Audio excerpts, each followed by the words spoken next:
सत्संग में राजनीति का अंश। 50 या 55 साल पहले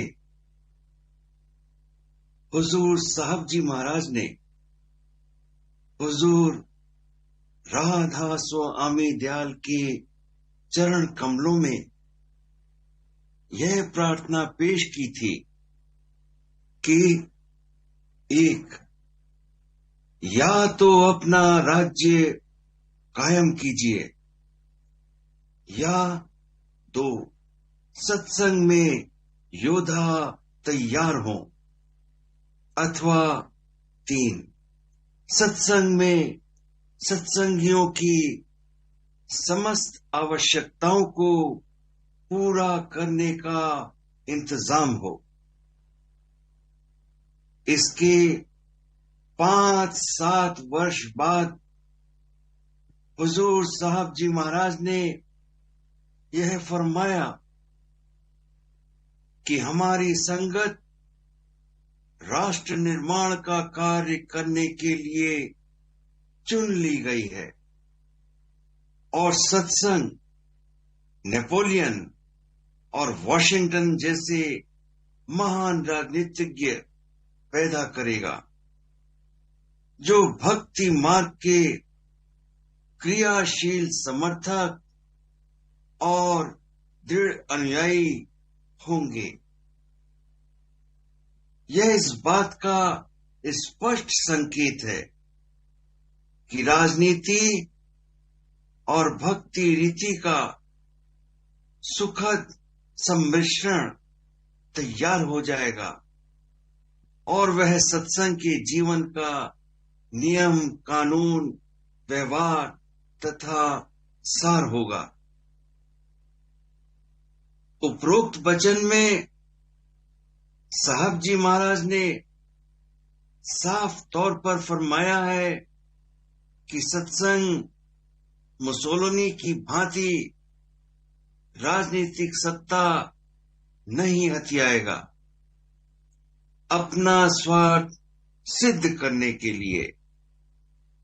इसके अनुसार हमको सत्संग का इतिहास देखने से मालूम पड़ता है कि 1940 में परम गुरु मेहता जी महाराज ने इंडस्ट्रियल प्रोग्राम की वृद्धि करते समय इस बात पर जोर दिया कि हमको पहले तो इंडस्ट्री के सिपाही पैदा करने चाहिए।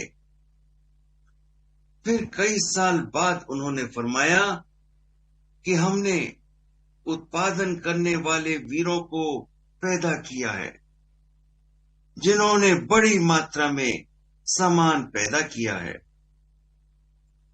अब हमको संगत के रक्षकों की जरूरत है।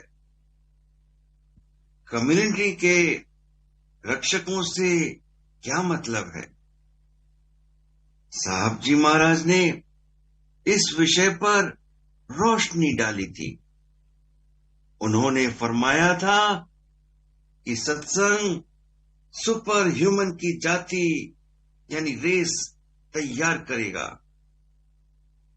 सुपर ह्यूमन से मतलब ऐसी रेस से है जिसके अंदर ब्राह्मण, क्षत्रिय, वैश्य व शूद्र चारों वर्णों के गुण भरपूर मौजूद हों। सत्संग में चारों वर्णों के गुणों से युक्त पीढ़ियों पर पीढ़ियां जन्म लेकर सुपर ह्यूमन की जाति का निर्माण करेंगी। ब्राह्मण का काम धर्म का ज्ञान प्राप्त करना है और विद्या का अध्ययन करना है। क्षत्रिय का काम कम्युनिटी की रक्षा करना और राजनीति को इस्तेमाल करना। वैश्य का काम कम्युनिटी की आवश्यकताओं के लिए व्यवसाय पैदा करना तथा शूद्र का काम वस्तुएं बनाना तथा कम्युनिटी की आवश्यकता अनुसार सेवा करना है। कड़ियां। सतगुरु की अब करूं आरती, जगा भाग और रहूं जागती, हस हस आरत मैं करूं बनाई, संत सरन में निज कर पाई। मैं गुरु मूर्ति हृदय धारी, पल पल छिन छिन करूं अधारी, तन तो रहे देश के माही, मन तो रहे चरण की छाही। यूं दम दम गुरु पास बसानी, अब क्या बिघन करे मेरी हानि। राधा स्व आमी मूर्ति हृदय धारी, छिन छिन देखूं नैन उघारी। डायरी उर्फ रोजाना वाकियात उर्फ दैनिकी। कल सायकाल से आगे 1/12/32 बृहस्पति का चौथा व अंतिम भाग। मेरी तरफ से आदि हिंदू सभा कानपुर को यही जवाब है कि राधा स्वामी मत का दरवाजा उनके लिए हर वक्त खुला है।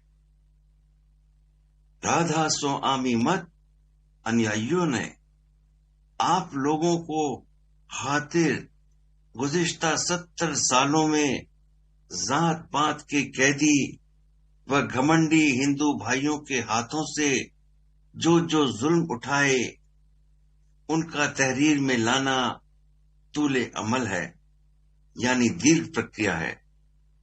लेकिन जो कुछ उन्होंने किया जहालत यानी जड़ता की वजह से किया।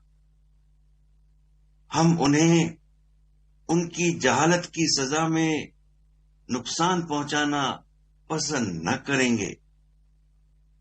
बुद्धि नष्ट हो जाने पर इंसान बेतुकी कार्रवाइयां ही किया करता है।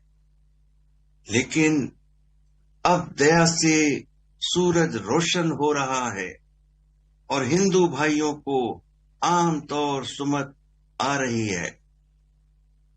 अपने तई यानी स्वयं को उनसे अलहदा करके उन्हें खत्म करने की तैयारियां मत करो, बल्कि बदी का एवज नेकी देकर दुनिया को साबित करो कि तुम्हारे दिल नाम निहाद यानी नामधारी ब्राह्मणों से ज्यादा पाक और नाम निहाद क्षत्रियों से ज्यादा दिलेर और नाम निहाद वैश्यों से ज्यादा अमीर है। अगर तुम सचमुच संत मत अनुयायी हो तो बेकस व बेबस यानी निस्सहाय व विवश हिंदुओं की मदद करके दिखलाओ कि आड़े वक्त पर संत मत अनुयायी कैसे दीनों की सहायता करते हैं।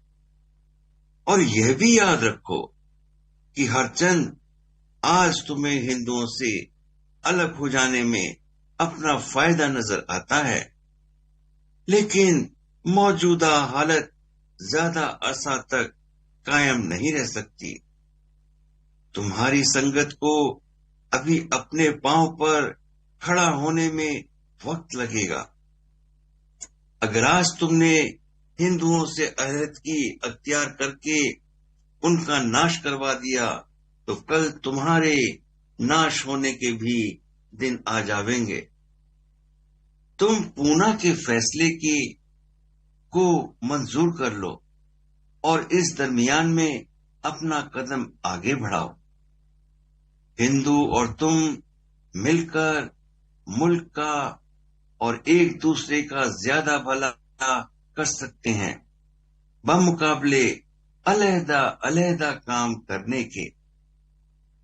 तुमने दुख के दिन लाजवाब सब्र व इस्तिकलाल यानी दृढ़ता के साथ काटे। इस मौके पर धीरज से काम लो। राधासो आमी मत तुम्हें यकीन दिलाता है कि तुम कभी अछूत नहीं थे। तुम्हारे अंदर से स्वपच ऋषि पैदा हुए, परम संत कबीर साहब पैदा हुए, भगत रैदास पैदा हुए। तुम्हारे दिलों के अंदर दीन, गरीबी व भक्ति के अंग खूब बढ़ चढ़कर मौजूद हैं। पॉलिटिकल लहर की लपेट में आकर इन दुख के दिनों के सहाई अंगों को जाए यानी नष्ट न होने दो। जो इस वक्त मिलता ले लो। 10 बरस बाद जितने और के लिए अधिकार पैदा कर लो वह तलब करना। तुम यकीन करो कि 10 बरस बाद तुम अब से बेहतर और ज्यादा मजबूत होगे। फिर तुम्हें हिंदुओं से अंदेशा या आशंका किस बात की। काश मेरी ये सलाह हिंदू भाइयों को पसंद आवे। मुझे पॉलिटिकल मामलात में कभी दिलचस्पी नहीं हुई और न ही मालिक ने मुझे उसकी समझ दी, लेकिन यह कि 1 और 1 2 होते हैं और 1 से 2 ज्यादा होते हैं, मेरा जैसा पॉलिटिकल मामलात से ना आहल यानी अपरिचित भी समझ सकता है। घर की झाड़ू की तीलियां तक उपदेश करती हैं कि उनके बाहम यानी आपस मिलकर रहने से घर का गर्दो गुबार दूर किया जा सकता है। रा धा स्वर आ मी।